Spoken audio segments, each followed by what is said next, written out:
Akong mga orihinal nga hugot sa TikTok. Hello? Kumusta? Okay ra?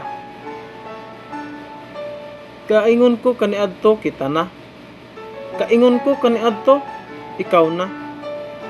Pero karon asa naman ka? Wala na tikaw makita. Wa na gyud tikaw makita. Diin na. Diin ang imong lami ug nindot nga istorya nga kita jud hangtod sa hangtod. Pagkatangaan ako no, nisakay ra pud ko sa imong mga trip.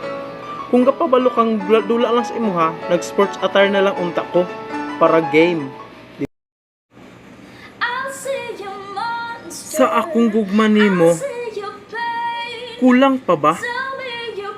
Akong paghigugma nimo pagrespeto gihatag. Imong gibalos nako kasakit.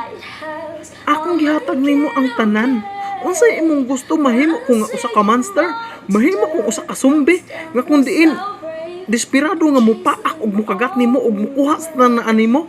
Kana mo imong gusto kana? Salamat sa panahon nga nakauban ti ka.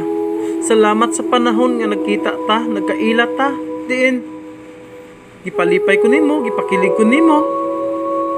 Nalipay ko nga naa ka, naabot ka. Gatuon ako ikaw na gyud to, hangtod sa kangturan ako makauban. Pero sakit lang palandungon, nga joke lang di ay ang tanan. Salamat ha. Salamat. Naipanahon sa atong kinabuhi nga daw feeling nato mabiyaan na ta sa tanan. Feeling nato nawad na tas ganas kalibutan. Pero ang tanan una-una lamang. Kung karon gibiyaan ka sa taong mong higugma, ugma pon makatawa lang ka ug nganong gibuhat niya to. Nga dako niyang sayop ug dako niyang kawatan. Nagbiyaan niya ang tawo nga siya ra unta ang iyang higugma. Siya ra unta ang iyang amuma. Effort.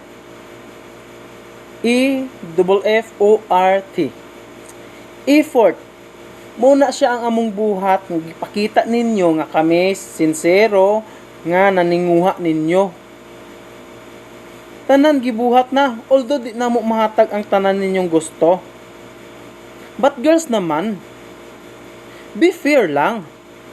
Kung nag-effort may para ninyo, kung tinuod mong nahigugma sa amo apod, no? Dapat, mo effort pod mo na mo, no? Abi kay bayi mo, mag-anak mo. Tapos, kusog pa kayo mong mamiya na mo. Kinsay PLD? Kinsay alkanse? Sige, ibutang nato, makaayab mo gwapo ang bungan da ay kinyata. What if ka nang tawhana baydor? Pila na kabayi anak, isa pa kan abot, or daghana si uyab. Salamat sa paglantaw, ug ayaw kalimot pag-subscribe. Thank you.